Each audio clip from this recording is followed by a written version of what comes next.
সহজ ভাষায় স্বাস্থ্য টিপসের জন্য এখনই সাবস্ক্রাইব করুন ডক্টর ম্যাডাম। ভাবুন তো, সকালবেলা ঘুম থেকে উঠে প্রথম যে চিন্তাটা মাথায় আসে সেটা যদি হয় আজ পেট কেমন থাকবে, বাইরে বেরোতে পারবো তো, হঠাৎ ব্যথা হবে না তো।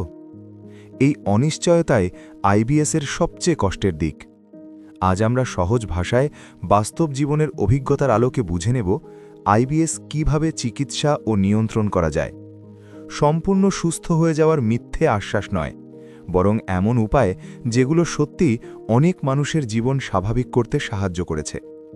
এই স্ক্রিপ্টটি লেখা ও পর্যালোচনা করেছেন doctor Shreyasi Chattopadhyay, MRCP UK, medicine specialist, diabetes ও হরমোন বিশেষজ্ঞ। তথ্য সংগ্রহ করা হয়েছে Mayo Clinic, Cleveland Clinic, NHS UK এবং অন্যান্য নির্ভরযোগ্য মেডিকেল সোর্স থেকে। শুরু করার আগে অনুরোধ, এই চ্যানেলটি সাবস্ক্রাইব করতে ভুলবেন না, যাতে প্রতিদিন সহজ ভাষায় ডাক্তার রিভিউ করা স্বাস্থ্য তথ্য পেতে পারেন। আইবিএস চিকিৎসার বাস্তব সত্য। প্রথমেই একটা কথা পরিষ্কার করে নেওয়া দরকার, আইবিএসের চিকিৎসা সবার জন্য একরকম কাজ করে না। কারোর লক্ষণ খুব হালকা, ওষুধের দরকারই হয় না। আবার কারোর ক্ষেত্রে খাবার, জীবনযাপন, মানসিক চাপ আর ওষুধ সবকিছু মিলিয়ে চলতে হয়। লক্ষ্য একটাই, লক্ষণ কমানো, পেটের অভ্যাস ঠিক করা আর জীবনকে আবার নিজের নিয়ন্ত্রণে আনা। জীবনযাপনের পরিবর্তন যা সত্যিই কাজে আসে। আমাদের পেট শুধু খাবার হজম করে না, এটা আবেগও অনুভব করে। নিয়মিত ব্যায়াম, খুব ভারী ব্যায়াম নয়, প্রতিদিন একটু হাঁটা, হালকা যোগা বা স্ট্রেচিং। অনেকে খেয়াল করেন যেদিন শরীর নড়াচড়া করে সেদিন গ্যাস আর কোষ্ঠকাঠিন্য কম হয়। স্ট্রেস কমানো, স্ট্রেস সরাসরি পেটে আঘাত করে। অফিসের চাপ, পারিবারিক চিন্তা, ঘুমের অভাব সবই আইবিএস বাড়াতে পারে। শ্বাসের ব্যায়াম, ধ্যান, নিজের জন্য একটু সময়, এগুলো পেটকে শান্ত করে। খাবার ও উপসর্গের ডায়েরি রাখা, 2 থেকে 4 সপ্তাহ লিখে রাখুন। কি খেলেন, কখন ব্যথা বা ডায়রিয়া হলো, সেদিন কতটা স্ট্রেস ছিল। ধীরে ধীরে ট্রিগারগুলো ধরা পড়তে শুরু করে। ঘরোয়া উপায় যা উপকার করতে পারে। অনেকের ক্ষেত্রে প্রোবায়োটিক উপকারী হয়। এগুলো ভালো ব্যাকটেরিয়া যা পেটের ভারসাম্য ঠিক রাখতে সাহায্য করে। এগুলো অন্তত 12 সপ্তাহ ব্যবহার করে লক্ষণ লক্ষ্য করা দরকার। কারোর উপকার হলে চালিয়ে যাওয়া যায়, না হলে বন্ধ করা যায়। আইবিএসে নিজের শরীরই সবচেয়ে ভালো গাইড। আইবিএসের জন্য সেরা ডায়েট কি? খাবার আইবিএস সৃষ্টি করে না, কিন্তু কিছু খাবার লক্ষণ বাড়িয়ে দেয়। লো ফডম্যাপ ডায়েট। কিছু কার্বোহাইড্রেট পেটে সহজে হজম হয় না, এগুলো গ্যাস, পেট ফাঁপা, ব্যথা তৈরি করে। এই খাবারগুলো কমালে অনেকের উপসর্গ কমে।